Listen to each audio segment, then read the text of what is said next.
Hello, everybody. Welcome. My name's Sam Weeks. I'm a full-time admissions consultant, and I help the best applicants get into the best business schools. Applicants like Ryan. Ryan's at LBS. Ryan, lovely to see you again. Good to see you, Sam. Ryan, can you start off by telling us about yourself from a sort of academic and professional perspective? Absolutely. As Sam said, my name's Ryan Kabat. Originally from Australia, as you can probably tell from the accent. I did sort of schooling, university there. I did a physics and law double degree, which was a little bit of an unusual one, but worked for me. Um, I then moved into law. I did 5 years at a firm in Melbourne, Australia called Ashurst. I worked in what's called the corporate transactions team. So it's predominantly an M&A focused team, but with a little bit of sort of IPO, a bit of a broader mandate. In that team, I sort of primarily specialized in public takeovers and private equity work. So I was there 5 years, then moved to another firm called Kirkland Ellis. I was in the private equity M&A team there. So that was just exclusively buying and selling companies for private equity funds. After the 3 years there, I then moved to Simpson Thacher, which is sort of a similar firm, again, purely private equity focused. And then that was sort of the end of my legal career, and I did the MBA and moved across to London Business School. Fantastic stuff. And what's the best thing about LBS? I think the diversity of your cohort, and I feel like I'm sort of should be getting paid by the AdCom for that because I know it's in all the school's advertisements, but it really is like a very noticeable thing. Right. And I know the school has all the stats and they're all very impressive, but I think the thing which sort of stood out to me is that I would say maybe like 85, 90% of my class would have flown into London the week or two before the course started. So it's really just people from all over the world who've just congregated in London. I think there's like a lot of benefits to that. One is, I mean, everyone's so proud of their culture and they want to show it off to you. So you have this sort of beautiful ability to live in London and get little tastes of other places of the world. So you can go to sake night that the Japanese club hosts, or you can go to salsa dancing with the Latin American club. And like our class organized, we've got quite a few Peruvians in our class, so they organized a dinner at their sort of favorite Peruvian restaurant. And it was all very sort of traditional and beautiful, and so like that aspect's really nice. Love that. I think like even in the classroom too, just people have such interesting experiences that they've been through, which are very different from what I would have been in sort of working in Australia, the UK and the US is sort of where I did most of my legal career. Um, like an example that stands out to me, we're in a finance class and we're talking about conglomerates, and under traditional finance theory, they shouldn't really exist. They don't serve much of a purpose. And then some of the students from more emerging markets were talking about conglomerates in their countries and how they worked and what value they added. And you sort of can see, well, in a different context, maybe this does actually work. There's a reason why these things exist throughout the world. So just getting those different perspectives opens your eyes a little bit to that not everything is exactly the same as what, it's not just sort of the default, the position that you've had. Right. Right. I did a quick Google search there of the class diversity. So, I mean, what Ryan's referring to here is there's, I think, 70 different countries represented Mhm. in the LBS cohort. Like, that's insane. That's It is. so many different people from different backgrounds Mhm. that bring a different perspective to the classroom. How, and I think also to like after you graduate, your network is going to be all over the world, right? Yeah, yeah. I mean, that's like a major benefit of it, I think. You end up knowing someone somewhere. So Yeah. pretty much whatever city you want to go to, there'll be someone you can sort of shoot a message to. And I think partially because everyone has just come to London for this, the sort of the bond you get in the cohort is really strong. There's sort of this feeling that you're all in it together. Yeah. So if you ever had to reach out to any other student, I would have no doubts you would get a very positive response from that, and people are very interested in sort of engaging with the rest of the cohort. Right. So you could argue that that diversity of LBS's cohort, it's something they flag. It's kind of Mhm. everyone knows that's what LBS kind of stands for. Mhm. What was something that surprised you about LBS? I think the probably two things. Probably one is like the power of the alumni network. Again, it's something that every school talks about, so I'd sort of mentally dismissed it a little bit, as in, I mean, I'm sure it exists, but it's if every school's talking about it, you know, not a differentiating factor. But I've really been surprised at how much engagement you get from alumni. So whether that's sort of sending out an email to talk to someone about something, they're very positively surprised at sort of the responses you get, how often that happens. People are very willing to spend time, get a coffee, talk to you. It does depend a little bit, you know, if you're trying to reach out to alumni in a structured program when 100 other students are doing it, they just have a certain amount of time they can dedicate to that sort of stuff. But outside of that, been really impressive. And like a thing that's stands out to me recently, I'm doing a summer internship at Citi in the investment banking team. And so got the offer, was thrilled after the big long Amazing. recruitment process, was rapt about that. And then within a day had sort of probably 2 or 3 emails from alumni that were in the team in Citi, sort of saying, let's grab a coffee. I'm going to put you in touch with this person. You should speak to that questions. Let us know. We're here to support you. And it was that I really wasn't expecting that sort of active support from alumni, but it was so noticeable and such a nice little surprise. And it's nice that you say that from a banking perspective as well, because one of the kind of conversations that's happening at the moment is people, especially international applicants who want to go into investment banking, have historically targeted New York. And what you're saying is actually London is thriving there. I think so. I think it's there has probably been in IB and PE a little bit of a structural shift away, particularly the bigger firms, from MBA associates, and they tend to get more analysts in now. The theory, I think, being is that analyst is easier, cheaper to bring in, and you can train them up to a much higher technical base than you'll get an MBA associate at, which makes sense, I think. But the MBA program is still very alive at all of the banks here, and maybe less so the mega funds, like the Blackstones, etc. of the world. I don't think they take that many, but certainly, sort of if you look a bit wider, still a very big sort of PE pipeline there as well out of the MBA associates. I think everyone I know that was targeting PE has managed to get an internship there. I can't, at the top of my head, think of it. It's maybe been a little bit of a sort of twisty journey. I do think the market there is looking good. Okay. So I think I interrupted you. You were saying about 2 things that surprised you.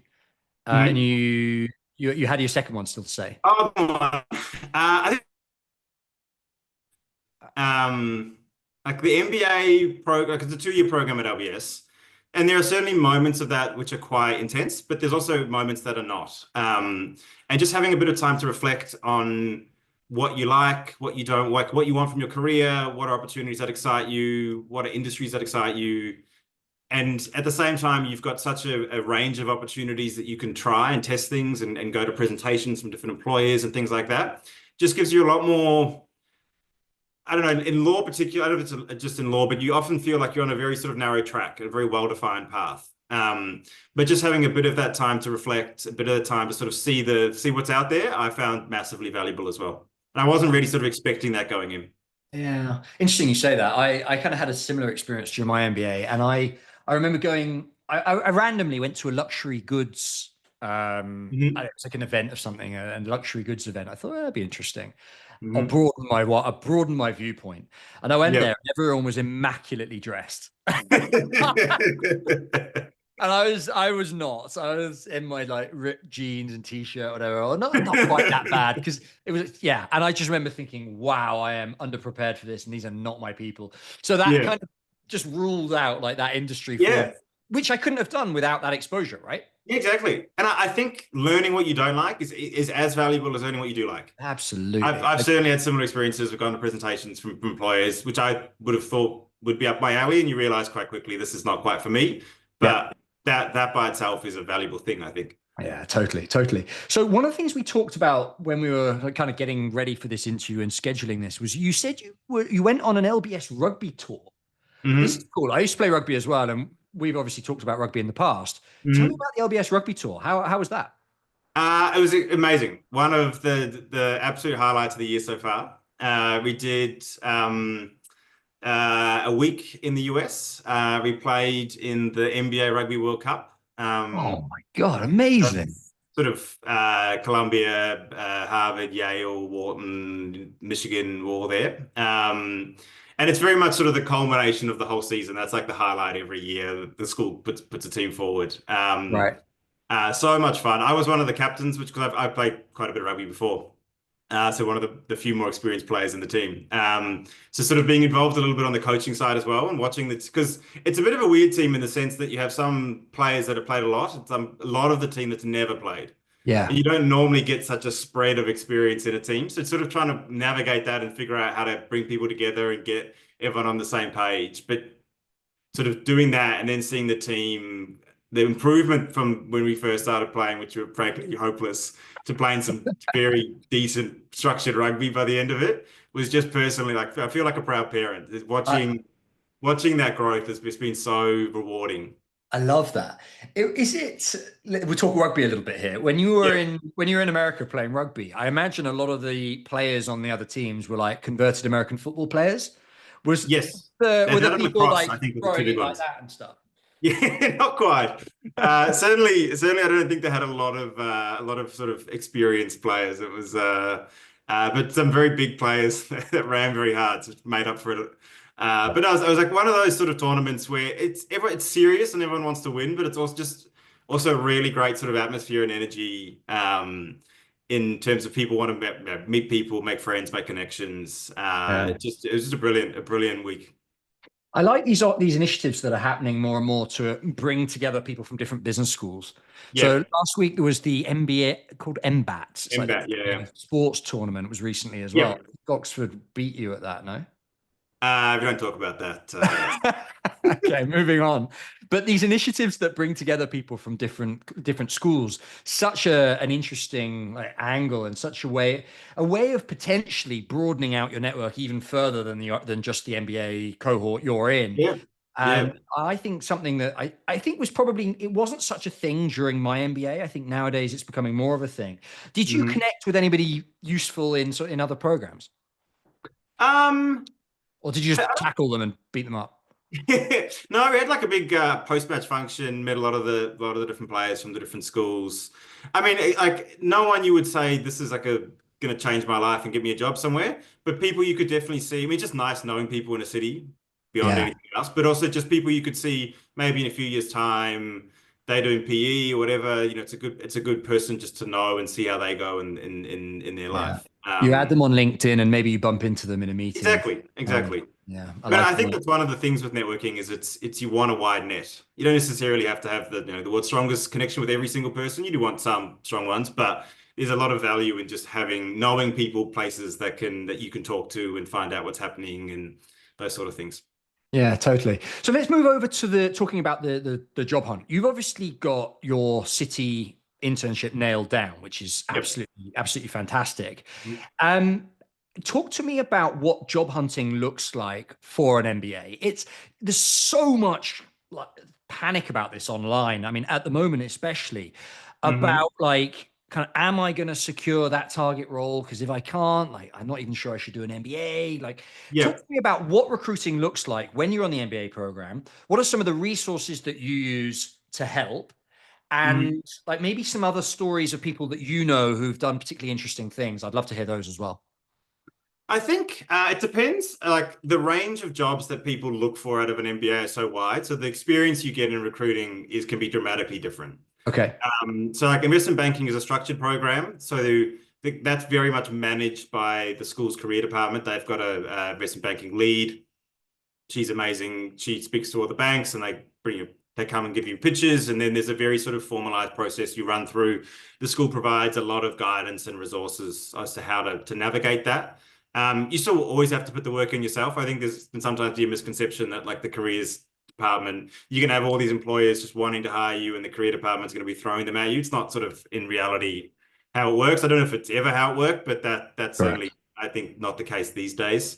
I think on a lot of the panic, I think 2 years ago was a really tough recruiting landscape. I don't know people from that cohort of MBAs that found it very difficult to get spots. I think it opened up a lot last year.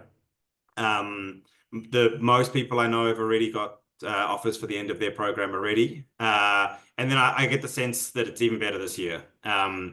It's not sort of you walk in and get a job, and I think people have often had to take maybe slightly less direct paths than they would have liked, or explore sort of slightly wider universes. But people have got really exciting things. Like one of my close friends just got an internship at a VC startup that's sort of focusing on like the food tech industry. Right. So just like, slightly unusual things, but some very cool jobs. I think I don't think it's as bad as people are making it out to be. Okay. And focusing on investment banking specifically, then, can you Mhm. walk through what the kind of dream process looks like in terms of internship, rotation program, and kind of Yep. how that looks, and also when you needed to recruit? So a bit about the timeline as well. Yep. So recruiting sort of starts, it started last year. I'm trying to think whether it's probably November, Right. maybe late September. So fairly early in the MBA program, basically. Early in the MBA program, but it's still you still had enough time to have like the school prepped you on it. It wasn't as if you sort of walked in and you were in the middle of a recruiting thing and you were weeks behind. You got enough lead time to know that you had to do some stuff. It depends a little bit on the bank, the exact process, but I think the broad structure that most of them follow is that you do a round of coffee chats with junior associates, both to find out about the firm, the bank that you're looking at, plus for them to sort of screen you a little bit. You then typically apply formally post that. Sorry, throughout that process, there might be sort of networking events that the bank holds as well for people that have been involved in the coffee chat process. Once you're through that, you then do the formal application.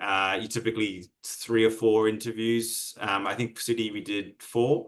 Um, All at the uh, same time or on different days?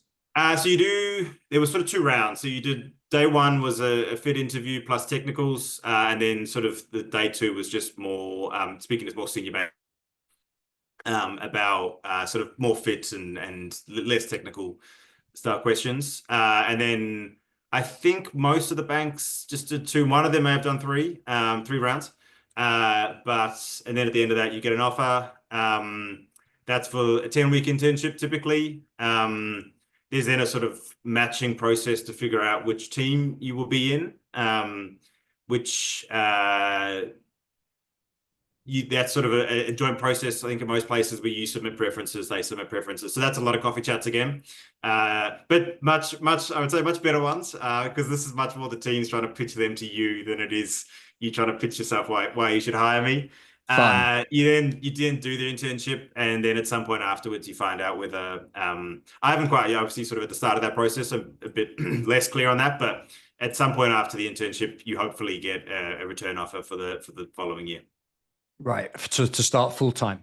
Yep, full-time role. Cool. And talk to me about levels, because obviously banking's quite hierarchical and there's very established levels. We touched on this a few minutes ago.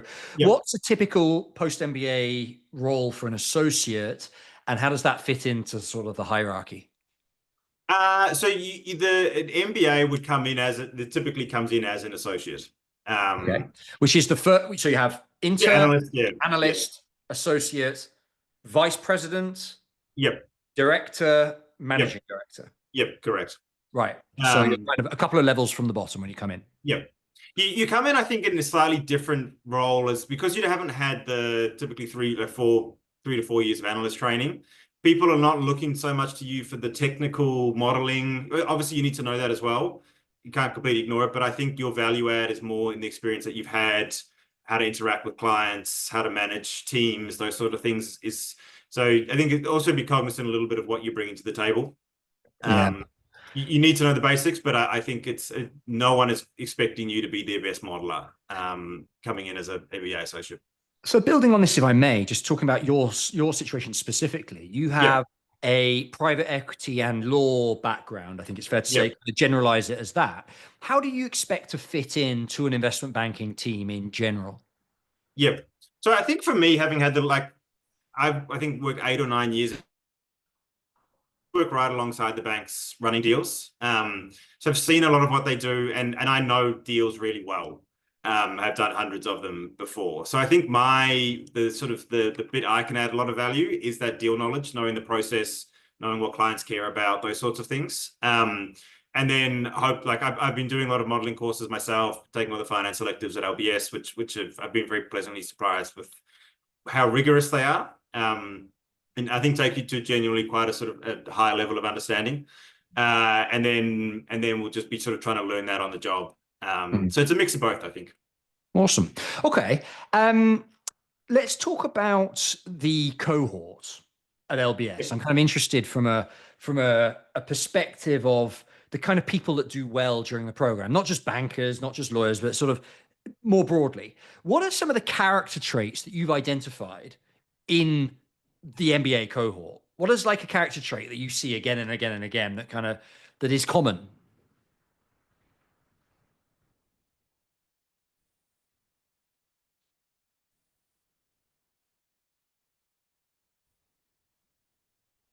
Oh, you froze there. I'll ask the Yeah, question sorry. again. I think my So internet cut out. Yeah, you so go again. looking at the cohorts, looking at Yep. the cohort of MBA students around you, what's a Mhm. character trait that you see again and again and again that you think is kind of like this is a typical MBA trait? It's hard to answer that in some ways because there is such a range of characters in the cohort. Okay. Um, I think, law is a very sort of type A, high performance environment, often very internally competitive.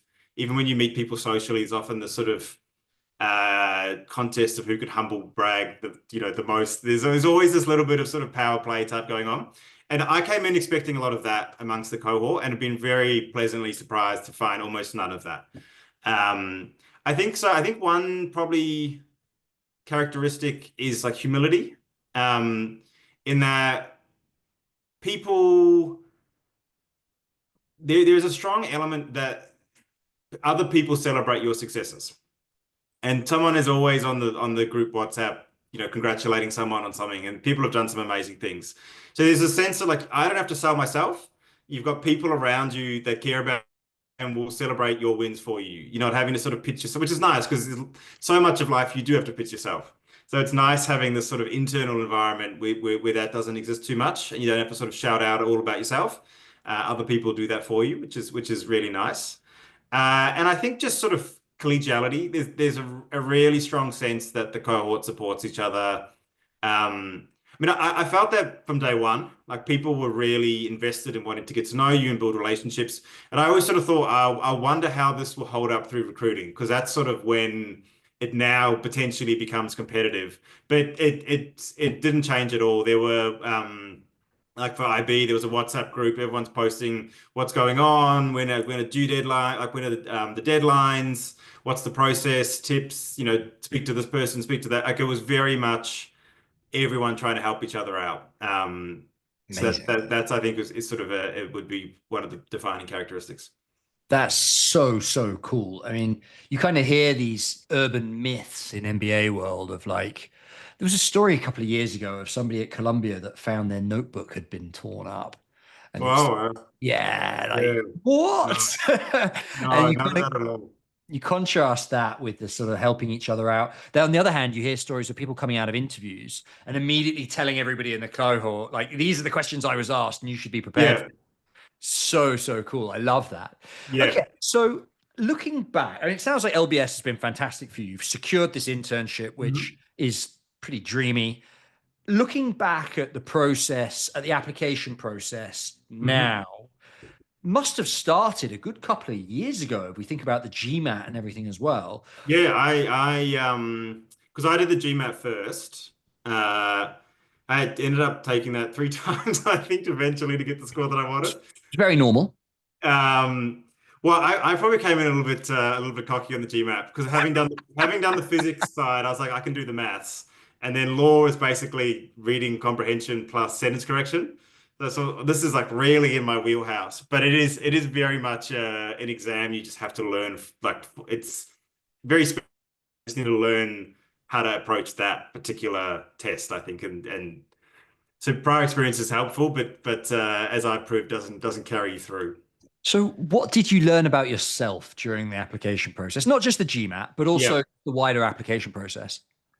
I think the thing that not so much about myself, but I really you'll remember we spent a lot of time looking, particularly because I came from a non-diverse background, a non-traditional background, and have moved around a little bit when I was young and things like that. We spent a lot of time like trying to form a narrative that explains all of that in a sort of succinct, cohesive way. Mm. Um, and I think my application was a lot stronger for having done that and done that work. And it just takes time. You just got to reflect and think about why you made decisions, etc. Because I think when you are always the decision maker. So when things happen in your life, you have some calculus of weighing up short and long-term benefits, etc., and then you make a decision because you've reasoned that out. But when someone doesn't have that context and looks at it from the outside, what might make perfect sense to you can often appear contradictory or random, or why do they do that, or why have they done that direction? So having a sort of a thematic short thing that you can use to explain the journey that you've been through, I think was really powerful for the applications, and I've used it a lot in recruiting. So, like for example, earlier in the year, a few of the asset managers came to school to pitch, and IB was always sort of my focus, but I thought it's an interesting area. Haven't really thought too much about it before, but will apply and use all of those same techniques and sort of trying to form some story that made it sound like I was inevitably, this was sort of the culmination of my life's work, and ended up getting interviews for most of them. And I can pretty confidently say that I wouldn't have had those interviews if I had just sort of done a generic cover letter, because my background just didn't fit the things that they were looking for. So I think that it was a real testament to me, like the power of having a good story. Interesting. Interesting. And I think from an outsider's perspective and knowing your background, you were a classic case of someone who's done loads of different things well, but loads of different things. So an application, from a kind of candidate perspective, both in terms of MBA, but also work, you're super valuable to a company, to a program. But the question is going to be, why have you done all those different things? Exactly. So the classic case of trying to find the commonality between all these different things and merge these into a nice, clear narrative. It's great that that's worked well for you. It's music to my ears to hear that has helped you. For introducing it. I love it. I spend my whole life doing that and convincing people that it's important, and then now to hear you back that up, it's brilliant. Absolutely reinforced. I think you can present yourself so much more powerfully because you have this cohesive story about why you're here. And so like, I think in any situation where people are, whether it's a job or MBA applications, people want to know, like, will this person fit? Do they want to be here? And if you have a good story, those sort of questions just drop away. So it's then, can they do the work still? You still got to show that. But a lot of that sort of initial rounds of questions people have in their mind, I think, are very quickly satisfied. Nice. In other words, like the motivation questions of an interview. Yeah, they sort of answer themselves. Yeah. Nice. Okay, so if you were watching this interview and you were thinking about applying to LBS in the next couple of cycles, what's a piece of advice that you would give somebody who's applying, who's kind of earlier in the application process? What do you say? Yep. Obviously hire the best MBA consultant around. But no, I think probably just give yourself time. I think you can, because I get approached quite often by people on LinkedIn that think, particularly lawyers that are thinking about doing an MBA, to talk about it. And a lot of them have these really tight schedules that they want to do a GMAT and applications in 4 months or 3 months. And you could probably do it, and you can probably get a decent application done at the time, but it's going to be like surface level stuff. A lot of the work to do well in it just takes time. And I think not only does it make your application better, but just generally in life, that time that you've spent doing that thinking, I think is valuable. Even just things like when you get to interview prep, you've done all that thinking already. You're not having to scramble on a week's notice to try and figure out answers. It's just a case of just sort of putting down the thoughts you've already had. So I think that time by itself is valuable, and encourage everyone to sort of give themselves as much lead time as they can. Yeah. So to add some numbers to that, so anybody watching who's thinking about the GMAT and then the admissions consulting process and then hitting submit, for when we're working on like a 3-school application with somebody, 8 to 10 weeks is usually the kind of level that I like to say. Like anything less than that, we're going to be cutting corners. Yep. So 10 weeks, 2.5 months. And then on top of that, you've got to do the GMAT ideally beforehand. And the GMAT, most people take, you said you took it 3 times. I took it 4 times over 4 months. You want to add another 4 months. So that's like 6 months total for this process to be kind of comfortable. Yep. Yeah. No, I fully agree with that. Nice. Okay, awesome. Well, Ryan, thank you very, very much for your time. Really, really appreciate the insight. And I hope, thank you. I hope LBS will give you a commission somewhere for the. I'll be invoicing them, don't worry. Feel free to share it with them and let them know. And I'm here for a commission as well if they want one. No, I'm joking. So really, really nice to see you. Thanks for shedding some light on both the recruiting landscape in London, particularly with regards to investment banking, giving some great advice to anybody considering an LBS application. So really, really appreciate it. Thank you very, very much.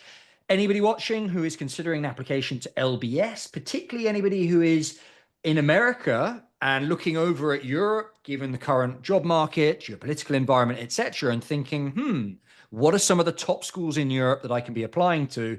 LBS is absolutely up there, particularly as we've talked about today, if you're looking at finance type roles. So get in touch. Ryan, thank you so, so much for your time, and look forward to staying in touch and following your progress on LinkedIn. I'm sure you're going to crush it at Citibank. And, awesome. Thank you, Sam. Very much appreciated. Great to chat. See you later. Take care, sir. See ya.